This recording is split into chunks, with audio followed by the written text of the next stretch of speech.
안녕하십니까. 10분 책방 북텔러 이강락입니다. 오늘 여러분에게 소개해드릴 책은 이나모리 가조의 아메바 경영 매뉴얼이라는 책입니다. 이 책은 교사로에 근무하면서 이나모리 가조와 함께 아메바 경영을 실천했던 실천가인 모리타 나오유키가 지은 책입니다. 평생을 이나모리 가조와 함께 교사로에서 일했을 뿐만 아니라 나중에 은퇴하고 나서 이나모리 가조가 잘 일본 항공에 경영자로 취임하게 되었을 때 함께 가서 아메바 경영을 잘에다가 실천하고 보급했던 실천가 주역이 바로 이 책의 저자인 모리타 나오유키입니다. 이 책은 크게 5개 부문으로 나누어져 있습니다.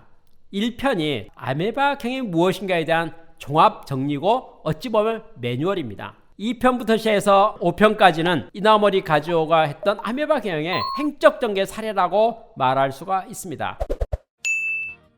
그렇다면 아메바 경영은 무엇일까요? 부터 학습해 보도록 하겠습니다. 각 아메바에는 리더가 존재합니다. 리더는 멤버들의 지혜를 모아 나가면서 마치 경영자처럼 모든 멤버가 경영 목표를 달성해 나가도록 하는 것입니다.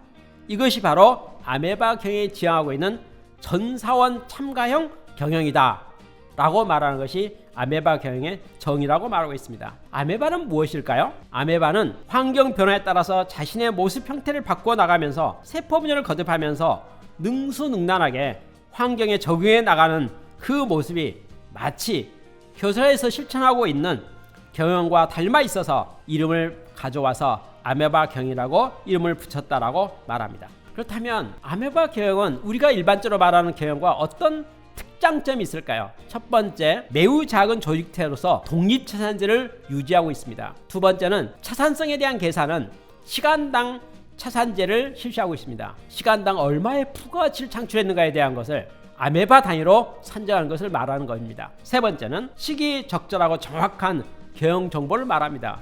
정직하고 투명한 경영 숫자를 말합니다. 아메바 경영이 일반 경영과 다른 점이 무엇일까요? 많은 경영 혁신을 하는데 많은 평가 항목들이 존재하죠. 그러나 아메바 경영은 이익을 중심으로 경영에 관한 회의를 열린다고 하는 것이 매우 중요하게 포인트가 있습니다. 이익이 어떻게 기여되고 있는 것인가에 대한 것을 즉각적으로 모두에게 보여주고 있는 것이 아메바 경영의 특징이라고 말할 수 있습니다. 교세라는 경영 이념이 무엇일까요? 모든 종업원이 정신적 물질적으로 행복을 추구해 나가면서 인류와 사회의 진보와 발전에 공헌하는 것이라고 정의를 했습니다. 아메바 경영을 하기 위해서는 부정이 있으면 안 되겠네요. 거짓이 있으면 안 되겠네요. 정직해야 되겠네요. 모든 숫자는 투명해야 되고 믿음직해야 되지 않겠습니까? 교세라가 이러한 아메바 경영을 표방하게 된 이유는 무엇일까요? 이나모리 가조가 교세라를 창업한 3년 후에 있었던 일이었습니다. 고등학교를 갓 졸업한 신입사원들이 입사 후 1년밖에 되지 않았는데도 불구하고 승급에 대한 것과 보너스에 대해서 여러 가지 요구를 해왔습니다. 이나모리 가조 창업자가 생각할 때 무리한 요구가 있었습니다. 며칠에 걸쳐 설득했습니다. 그리고 나서 이나모리 가조 깨달은 게 있습니다. 자기가 회사를 창업했기 때문에 이 회사는 내 회사로 생각했습니다. 그런데 우리 회사에 입사한 직원들 입장에서는 이 회사가 잘 돼야지 나의 미래와 나의 생계가 달려있으니 당연히 나에 대한 보상과 모든 것이 매우 소중하다고 말한 겁니다. 이나모리 가조는 창업은 비록 내가 했지만 이 회사의 소유권과 주인은 내가 아니고 우리 모든 직원들이 돼야 되겠다는 생각을 기입한 것입니다. 결국 아메바 경영은 사원 모두가 사장이 되는 겁니다. 사원 모두가 경영에 참여하는 겁니다. 그는 아메바 조직을 어떻게 만들 것인가에 대해서 이렇게 말했습니다. 수입을 명확하게 할 수가 있고 또 그 수입을 얻기 위해 사용한 비용을 산출할 수 있으면 아메바 팀을 만들어낼 수가 있고 회사 전체의 목적과 방침을 수행할 수 있도록 최대한 자세하게 분할할 필요가 있다라고 말했습니다. 교설하에는 약 3,000개의 아메바 조직이 존재합니다. 각 3,000개의 아메바 조직에 아메바 리더가 있는 거죠. 그 리더는 어찌 보면 아메바를 대표하면서 회사를 대표한다고 말할 수가 있습니다. 중요한 이야기를 하도록 하겠습니다. 마켓 프라이스라고 해서요. 시장으로부터 판매 가격이 내려갈 수도 있지 않겠습니까? 그러면 어떻게 될까요? 아메바에서는 이익을 확보하기 위해서 비용 절감을 강화하거나 생산을 나서서 아메바의 이익이 손상되지 않도록 최선의 노력을 다해야 된다라고 생각합니다. 그렇게 노력했음에도 불구하고 이익을 낼 수 없으면 그 아메바는 어떻게 될까요? 해산되어야 된다고 생각하는 겁니다. 이익이 줄어들고 있고 소멸되는 아메바 조직은 어떻게 합니까? 그 인력이 다른 아메바로 흡수 합병되고 없어지고 맙니다. 소멸되는 시스템입니다. 시장의 상황에 대해서 경쟁력이 없는 아메바는 소멸될 수 있는 시스템을 가지고 있는 것이 바로 아메바 경영의 매우 중요한 포인트라고 말할 수 있습니다. 이 책에서 매우 중요하게 쓰고 있는 단어 중에 하나가 마스터 플랜이라는 단어가 있습니다. 어찌 보면 목표 계획서입니다. 경영 목표에 대해서 기술한 내용이죠. 그런데 아메바 경영에서는 이렇게 말합니다. 마스터 플랜은 필달의 목표이고 리더가 책임져야 될 목표이고 반드시 성취해야 될 타겟이다라고 말하고 있습니다. 모든 아메바의 리더는 이익을 위해서 해야 될 건 세 가지밖에 없다고 말합니다. 매출 증대입니다. 경비 절감입니다. 그리고 시간 수 줄이기입니다. 생산성을 올리는 겁니다. 마지막으로 일의 결과는 무엇이 결정하는 것인가에 대해서 3요소를 말했습니다. 사고방식입니다. 그리고 열정입니다. 그리고 실력과 능력입니다. 이 세 개의 곱으로서 성공과 실패가 나누어진다고 말하고 있습니다. 2장은 죽어가고 있는 잘 일본 항공을 어떻게 부활시켰는가에 대한 내용입니다. 법정 관리에 들어갔던 잘에 대한 경영 관리인을 맡아달라는 요청이 왔습니다. 이나모리 과연 그걸 보면서 세 가지를 생각했습니다. 5만 명의 종업원이 있는 잘이라는 회사가 일본 항공에 망하게 되면 일본 경제에 큰 타격이 올 것이라는 것을 아쉬워했습니다. 그는 5만 명의 일자리가 유지됐으면 좋겠다는 것을 생각했습니다. 그리고 만약에 일본 항공 잘이 없어진다면 항공 분야가 독점체가 될 것 같은데 그것은 건강하지 않다라고 생각했습니다. 그래서 잘이라는 회사의 경영자가 되었습니다. 한 3개월에 걸쳐서 인터뷰를 다 마치고 나서 이나모리 가전은 잘이 왜 이렇게 어려운 경영이 됐는가에 대한 것을 진단했습니다. 결과는 두 가지였습니다. 잘에 진정한 리더가 없구나. 이게 첫 번째였습니다. 두 번째입니다.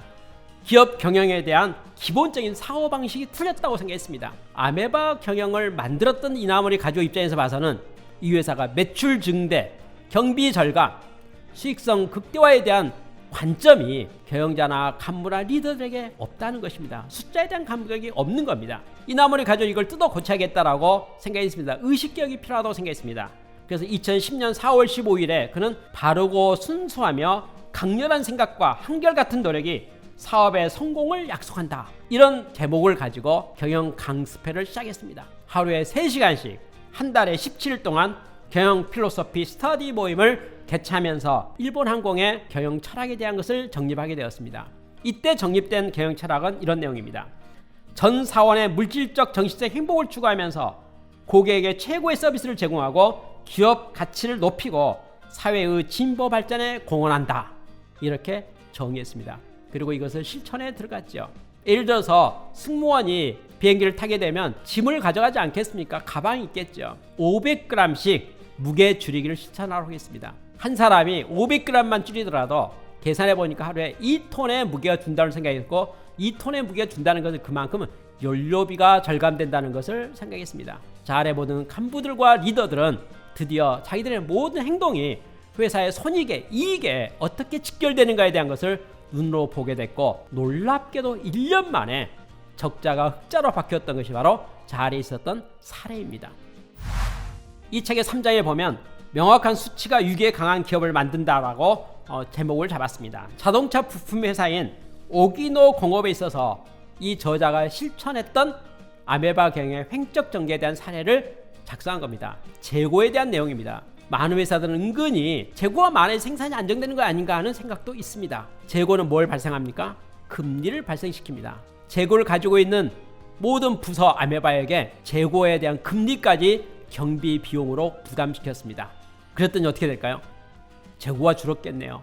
경비 절감이 되는 거니까요. 네 번째 장에서는 아메바 경영의 업종의 한계란 없다라는 제목으로 사례를 적었습니다. 대표적으로 말했던 사례가 병원입니다. 병원에 보니까 문제가 있었습니다. 뭐냐면 조직이 안정되지 않고 인재가 양성되지 않는 것을 발견했습니다. 조직이 명확하지 않다는 것은 역할과 책임을 구분해주면 된다고 생각했었고 그리고 중점 항목의 시트를 관리하면 좋겠다고 생각했습니다. 아메바 경영은 병원 경영 혁신에 딱 맞는 기법인 것 같다라고 설명하고 있는 것이 바로 4장의 내용입니다. 마지막으로 5장에서는 전 세계로 뻗어나가는 아메바 경영에 대한 것을 소개하고 있습니다. 전 세계 어떤 업종이라도 아메바 경영은 적용할 수 있고 성과를 낼 수 있다는 것을 말하고 있습니다. 중요한 게 하나 있네요. 어찌 보면 아메바 경영은요, 팀워크를 강조합니다. 아메바가 한 팀으로 일하는 걸 말하고 있거든요. 전 사원이 경영자 의식을 가지고 이익을 함께 공유하고 생각하고 바라보고 경영하는 것을 말하고 있습니다. 여기에 반대말이 있네요. 등수 매기기 작업입니다. 성과주기요. 누가 잘하나 평가하는 거죠. 이 책의 저자는 아메바 경영을 설명하면서 이렇게 말합니다. 성과주의라고 하는 것은 기업을 망가뜨리는 것 같다 라고 말합니다. 회사가 강해지려면, 이익을 잘 내려면 어떻게 하면 좋겠습니까?